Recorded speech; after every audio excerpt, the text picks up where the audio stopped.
Bismillahirrahmanirrahim. Assalamualaikum warahmatullahi wabarakatuh. Alhamdulillahi rabbil alamin. Wabihi nasta'in ala umurid dunya waddin. Wassalatu wassalam ala rasulillah wa ala alihi wa sahbihi ajma'in. Wa ba'd. Kaifa halukum anak-anakku yang Bapak cintai karena Allah Subhanahu wa taala. Insyaallah anak-anak semuanya dalam keadaan sehat walafiat ya. Amin amin ya rabbal alamin. Pada hari ini kita akan membahas pelajaran 5 kisah Nabi Ayub alaihi salam, halaman 101. Anak-anak perhatikan bukunya ya. Anak-anak harus tahu nih, tugas pokok Nabi itu apa sih? Nih, tugas pokok Nabi dan Rasul adalah menyampaikan wahyu dan risalah Allah Subhanahu wa taala kepada umat Islam. Dalam Al-Quran surat Al-An'am ayat 48 Allah Subhanahu wa ta'ala berfirman, dan tidaklah kami mengutus para rasul itu melainkan untuk memberikan kabar gembira dan memberi peringatan. Nah, disinilah kita tahu anak-anakku yang soleh dan solehah bahwa tugas Nabi ini menyampaikan wahyu dan risalah Allah Subhanahu wa ta'ala. Nah, di sini Bapak akan menceritakan tentang kisah Nabi Ayub alaihissalam.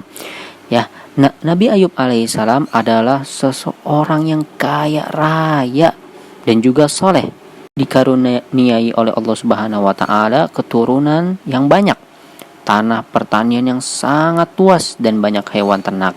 Oleh karena itu Nabi Ayub alaihissalam termasuk nabi yang kaya raya. Meskipun punya banyak sekali kelebihan dari Nabi Ayub alaihissalam, Nabi Ayub ini tidak pernah bersikap sombong kepada siapapun orangnya.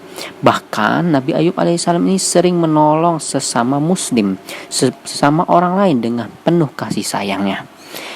Karena Nabi Ayub alaihissalam ini memiliki kepedulian yang tinggi kepada orang lain, sehingga Nabi Ayub alaihissalam sering memberikan atau menolong sesama manusia. Nabi Ayub alaihissalam adalah hamba yang taat perintah kepada Allah Subhanahu wa taala. Ya, semua nabi insya Allah taat semuanya ya kepada Allah Subhanahu wa taala. Mengerjakan yang Allah Subhanahu wa taala perintahkan dan menjauhkan larangan-larangan yang Allah perintahkan untuk jauhkan.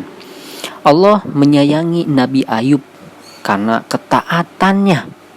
Ya.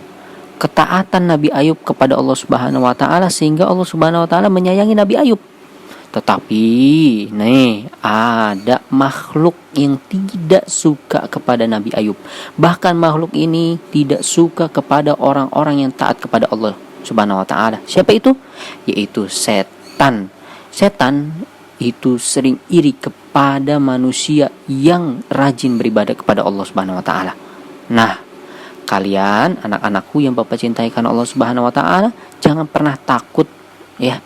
Jangan pernah tergoda oleh setan, karena setan itu adalah musuh kita.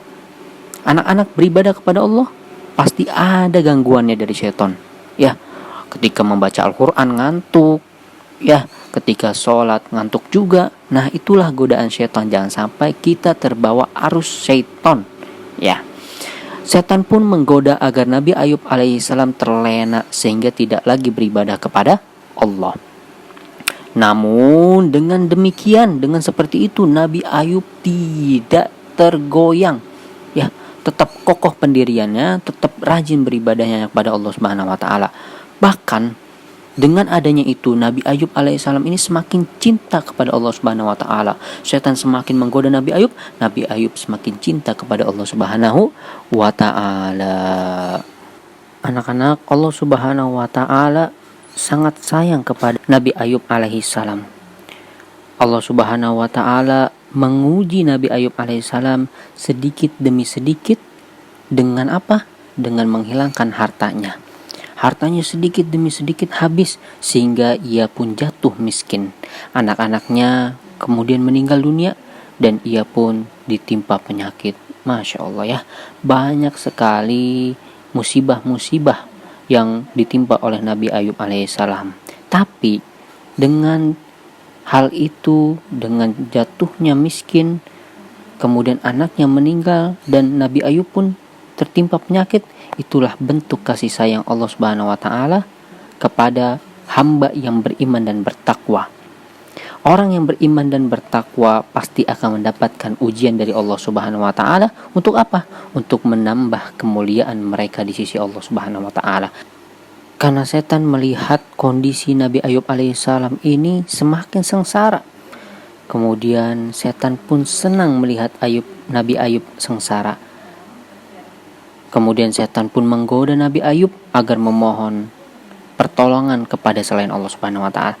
Tetapi dengan kekuatan iman, Nabi Ayub pun tidak tergoda sedikit pun dari syaitan yang terkutuk.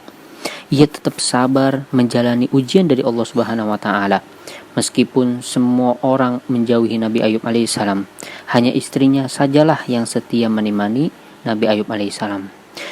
Nabi Ayub yakin bahwa kekayaan, anak, dan kesehatan merupakan nikmat dari Allah Subhanahu wa taala. Ia bersyukur telah menikmatinya. Kemudian setan pun tahu kekuatan iman dari seorang Nabi Ayub alaihissalam. Setan pun kecewa dan putus asa karena tidak berhasil menggoda Nabi Ayub alaihissalam, hamba yang bertakwa kepada Allah Subhanahu wa taala. Nabi Ayub pun berdoa meminta kepada Allah agar meminta kesembuhan dari penyakitnya. Allah pun mengabulkan doanya. Nabi Ayub sembuh dari penyakitnya dan dianugerahi banyak harta sehingga ia kembali hidup bahagia bersama seluruh keluarga tercintanya. Oleh karena itu, anak-anakku yang soleh dan soleha, apabila kita tertimpa musibah, maka bersabarlah. Karena insya Allah dengan kesabaran kita, dengan keimanan kita, kita nambah doanya, kita meminta kepada Allah pertolongan, maka insya Allah Allah akan memberikan kebaikan kepada kita. Maka Allah Subhanahu wa taala akan menggantikan semua yang kita timpa. Karena pasti ada hikmah di balik itu semua. Barakallahu fikum, anak-anakku yang saleh dan saleha. Bila ada perkataan Bapak yang salah, maka dari Bapak pribadi dan dari syaitan. Bila benarnya, maka dari Allah Subhanahu wa taala. Wabillahi taufiq wal hidayah. Bapak mohon maaf sebesar-besarnya jika perkataan Bapak ini kurang berkenan atau ada salah kata. Wassalamualaikum warahmatullahi wabarakatuh.